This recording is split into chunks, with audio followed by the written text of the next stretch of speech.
Kak. Oh iya, Mbak Nida ya? Iya. Oke, sini Kak, mari silakan. Silakan Kak.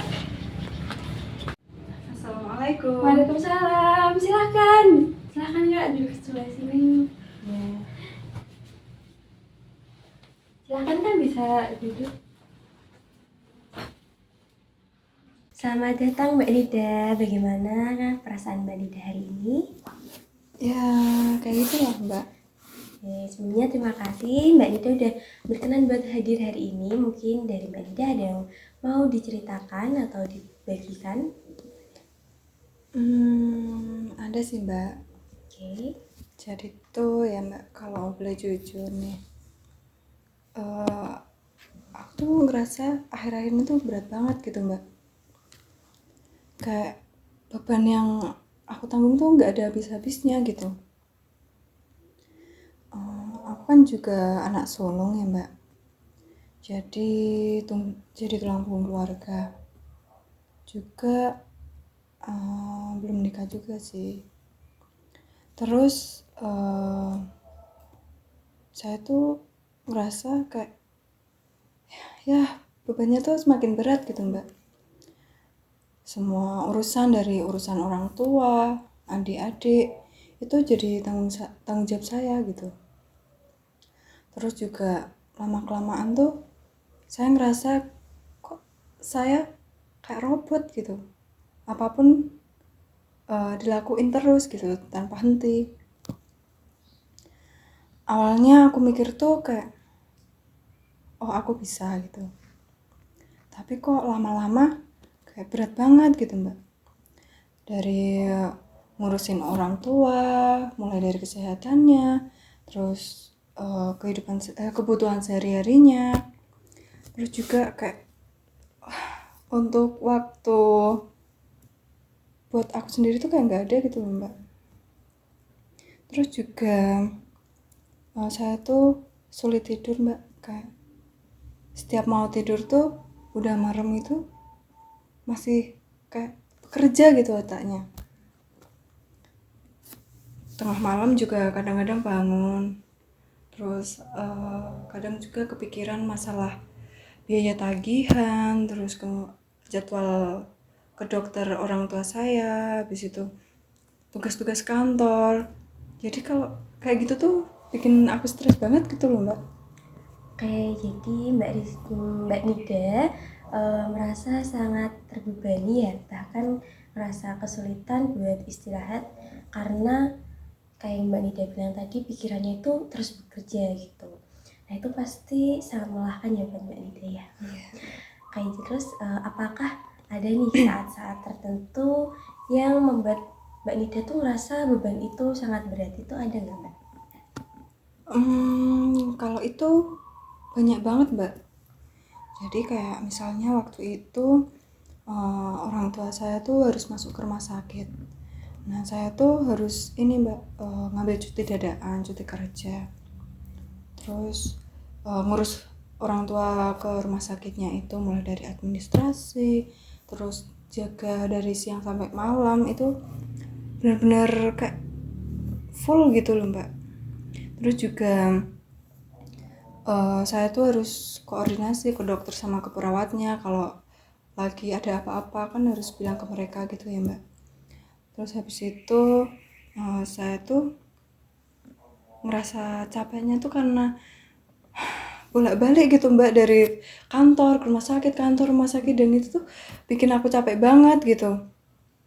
Terus juga kalau di kantor nih, Mbak, atasanku tuh bilang kalau kamu tuh harusnya tuh bisa bisa bagi waktunya gitu.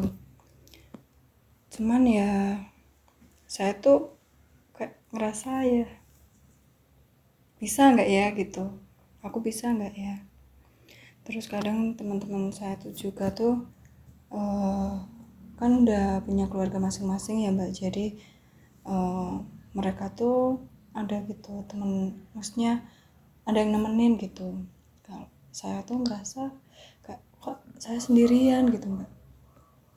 Terus juga saya tuh jarang cerita soal ini tuh karena saya mikirnya tuh nanti kalau mereka tuh nganggap saya tuh kayak kok kamu kebanyakan ngeluh gitu, kok kamu lemah banget sih, takutnya digituin mbak. Padahal tuh kadang saya mikir tuh pengen banget punya temen deket gitu buat sekedar ngobrol yang benar-benar ngerti perasaan saya gitu mbak. Oke, saya memahami perasaan Mbak Nida. Dan saya tadi mendengar Mbak Nida merasa kesepian dan nggak punya banyak tempat untuk berbagi gitu ya. Terus juga tadi merasa sendiri buat ngadepin beban yang emang itu berat dan bisa membuat stresnya Mbak Nida itu makin bertambah. Nah, apakah Mbak Nida sebelumnya itu pernah mencoba untuk bercerita atau mencari dukungan dari orang terdekat Mbak Nida? Kalau itu saya pernah ya mbak ya, coba cerita ke sahabat saya, tapi kan pastinya mereka juga punya kesibukan sendiri. Jadi saya tuh takut gitu kalau ngerasa ngebebanin mereka gitu mbak. Jadi ya saya pendam sendiri semua masalah yang saya rasain itu. Terus kadang tuh saya juga ngerasa nggak berdaya mbak, kayak nggak tahu gitu harus mulai dari mana buat kalau mau minta tolong gitu. Terus juga kalau saya mau ceritain ke keluarga juga takutnya mereka tuh kayak ngerasa terbebani juga, apalagi adik-adik saya masih muda. Jadi tuh kalau di depan mereka tuh saya harusnya kayak wah saya tuh terlihat kuat gitu di depan adik-adik saya. Juga kadang tuh saya bertanya-tanya ya mbak, bener nggak sih kalau ini tuh sandwich generation gitu. Saya tuh ngerasa kayak nanggung beban beban langsung dua generasi gitu mbak. Jadi kayak buat diri sendiri tuh, buat waktu diri sendiri tuh kayak nggak ada gitu, kosong gitu ya Allah. Terus juga saya tuh kalau stres ya kadang-kadang sih kayak jalan-jalan di sekitar, terus ke kafe, tapi kan jarang banget ya mbak, karena waktu saya tuh kayak terbatas gitu. Ya kadang saya cuma bisa diam, kalau enggak ya ngerasa nangis sendiri gitu di dalam kamar. Capek banget mbak rasanya. Oke, jadi Mbak Nida ini emang lagi benar-benar ngerasa di tengah-tengah tekanan yang besar, terus juga membutuhkan banyak tenaga buat menghadapi itu. Yang menurut saya sangat wajar Mbak kalau Mbak Nida itu merasa lelah dan butuh ruang buat sendiri. Dan tadi salah satunya kayak menangis dan mengungkapkan perasaan itu juga merupakan salah satu cara yang sehat untuk mengurangi beban tersebut. Nah, kalau boleh tahu nih, apa sih yang Mbak Nida rasakan saat Mbak Nida itu menangis sendirian? Gimana ya mbak, kalau itu tuh pastinya ngerasain campur aduk ya mbak ya. Sedih karena saya tuh gak ingin orang tua saya menderita, takut kalau saya nggak bisa bantu mereka dengan baik. Tapi saya tuh juga marah karena rasanya tuh udah nggak punya pilihan lain gitu loh mbak. Terus juga saya tuh pengen ngerasa bebas dari semua tanggung jawab ini walau hanya kayak sebentar aja gitu. Tapi ya kalau dilihat kenyataannya ya kayaknya nggak mungkin ya mbak, nggak mungkin bisa gitu. Terus juga kadang saya tuh ngerasa iri lihat teman-teman yang hidupnya lebih santai, terus punya pasangan yang bisa diajak ngobrol, bisa diajak berbagi bebannya gitu.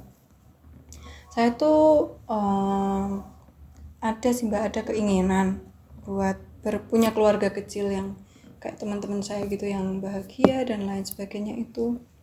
Cuman saya tuh takut gitu mbak, takut kalau nanti saya sendiri tuh udah nggak bisa ngurus keluarga saya yang sekarang ini gitu.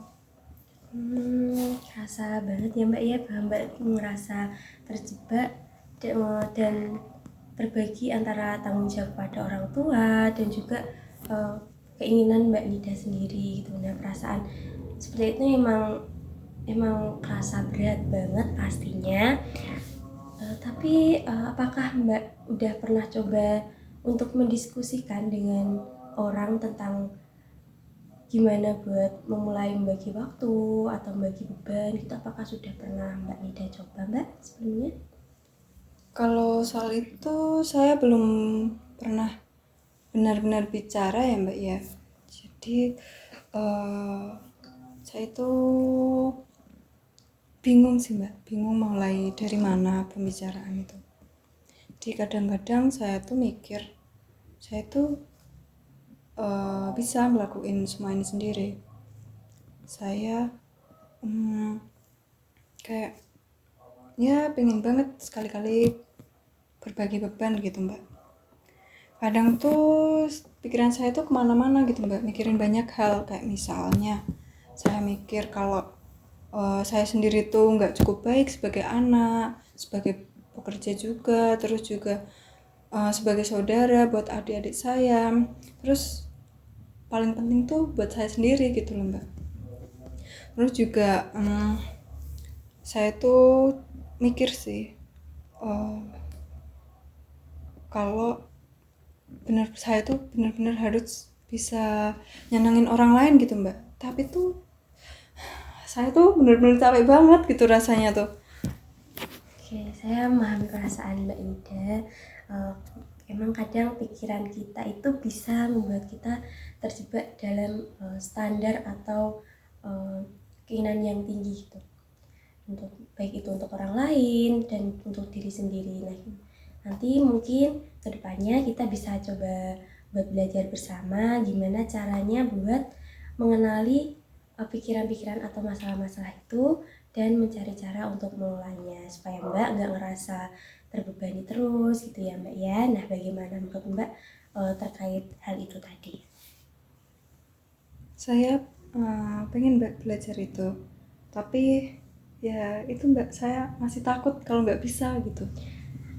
Nggak apa-apa, nanti kita bisa mulai dari hal-hal yang kecil Mbak. Misalnya nih nanti juga akan saya temani pastinya, dan nanti mungkin ya kita bisa lakukan juga bareng-bareng. Kita bisa cari cara yang paling nyaman dan paling bisa efektif untuk diterapin oleh Mbak. Misalnya kayak belajar ngenalin pikiran yang membuat Mbak tuh ngerasa stres dan mencari cara buat mengelolanya dengan pikiran yang lebih positif dan realistis.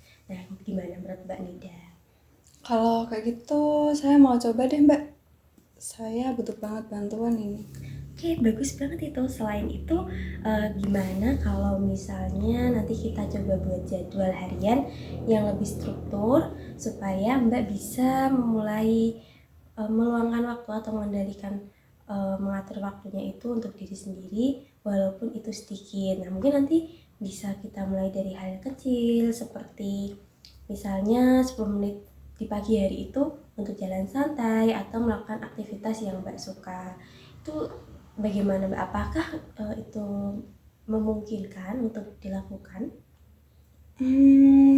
Kalau saya rasa itu sulit ya Mbak ya. Soalnya tuh setelah saya bangun tidur pastinya tuh saya tuh langsung sibuk gitu ngurusin orang tua, ngurusin rumah. Jadi tuh ya sibuk sih Mbak. Cuman saya tetap mau coba.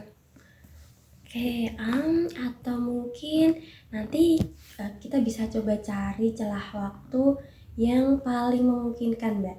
Mungkin juga bisa dimulai dari cara yang sangat sederhana nih, kayak duduk diam sambil minum teh atau dengerin musik favorit. Nah, Mbak Nida punya nggak nih kira-kira musik favorit Mbak Nida yang sering Mbak dengerin? Kalau soal musik pastinya ada ya Mbak ya. Oke, nah nggak apa-apa, hal-hal kecil itu pasti bisa mengurangi stres Mbak. Gimana? Saya baru kepikiran itu sih Mbak.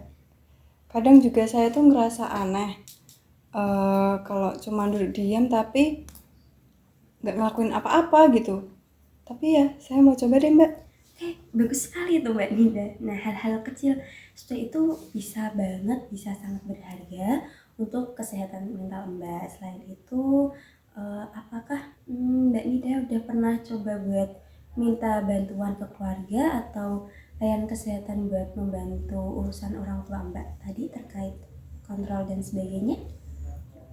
Saya udah ini ya Mbak, coba minta bantuan ke adik saya, cuman kan ya pastinya itulah, adik saya kan pastinya punya kesibukan sendiri. Jadi ya saya takut ngerasa bersalah gitu Mbak kalau terlalu bergantung sama mereka kayak gitu.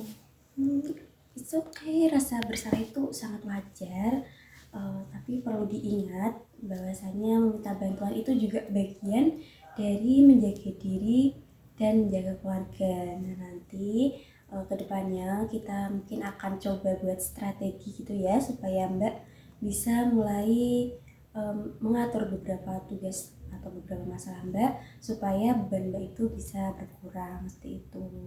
Gimana? Apakah Mbak Nida bersedia? Saya mau banget deh Mbak, tapi ya saya tuh nggak tahu mau mulainya dari mana gitu. Oke, kalau boleh saya rekomendasikan, mungkin nanti kita bisa mulai dengan membuat daftar tugas yang bisa Mbak bagi-bagi nih. Misalnya kayak siapa yang menanggung ini atau yang dimintai tolong terkait hal ini, seperti itu. Nah juga selain keluarga mungkin ini Mbak ada juga nih layanan rawatan buat lansia itu yang bisa membantu Mbak. Nanti mungkin saya akan carikan informasinya untuk Mbak. Wah, itu beneran Mbak, beneran ada layanan kayak gitu? Saya baru tahu Mbak kalau ada layanan kayak gitu. Kalau udah tahu dari lama nih Mbak, saya pastinya mau coba kayak gitu. Oke, nanti akan saya berikan informasi lengkapnya ya. Dan nanti juga bisa kita diskusikan gimana cara berkomunikasinya dengan keluarga supaya mereka bisa lebih memahami dan mendukung keputusan Mbak. Tapi kan Mbak, saya tuh kadang masih susah terbuka gitu sama adik saya. Saya takut tuh mereka tuh kayak ngerasa disalahin gitu. Nggak apa-apa, nanti kita bisa belajar gimana cara berkomunikasi yang efektif gitu ya supaya nanti perasaan Mbak dan kebutuhan Mbak itu bisa tersampaikan tanpa membuat orang lain itu merasa disalahkan gitu. Nah kira-kira apakah Mbak mau nih untuk dibantu persiapannya terkait hal itu? Kalau itu pastinya mau banget sih Mbak. Pasti Oke. karena itu sangat membantu saya ya Mbak. Oke. Nah mungkin bisa kita mulai rencanakan dulu nih, misalnya kayak hal-hal yang sederhana tadi kayak menyediakan waktu sendiri gitu ya, meluangkan waktu, terus juga tadi ada membagi tugas, kemudian juga ada belajar komunikasi yang efektif. Nah bagaimana menurut Mbak terkait dengan beberapa rencana kita ini? Pastinya setelah saya menceritakan ini terus ada solusinya itu saya lega banget ya Mbak. Dan juga saya optimis bisa mulai coba langkah-langkah itu. Saya juga ngerasa udah nggak sendirian lagi Mbak setelah mengungkapkan cerita-cerita yang ya saya anggap beban itu Mbak. Alhamdulillah, dan itu emang sangat penting banget ya Mbak ya. Perlu diingat juga bahwasanya emang perubahan itu pasti butuh waktu dan butuh proses. Jadi kedepannya nanti pasti kita akan evaluasi terus progres dari Mbak dan yang lebih baik kedepannya di sesi-sesi berikutnya. Nah, apakah Mbak Nida udah siap buat hal itu? Siap Mbak. Okay. Terima kasih juga sudah mau dengerin curhatan-curhatan aku, terus ngebimbing aku sampai nyariin solusinya begitu. Oke, sama-sama Mbak Nida. Mungkin nanti kita bisa ketemu lagi di sesi berikutnya ya. Sampai jumpa. Semoga setelah ini hari-hari Mbak Nida itu semakin ringan dan bahagia gitu ya Mbak. Amin, amin, amin. Sampai jumpa. Terima kasih ya Mbak. Oke, sesinya udah selesai. Mari bisa saya antarkan ke depan. Ini harus ambil berdiri.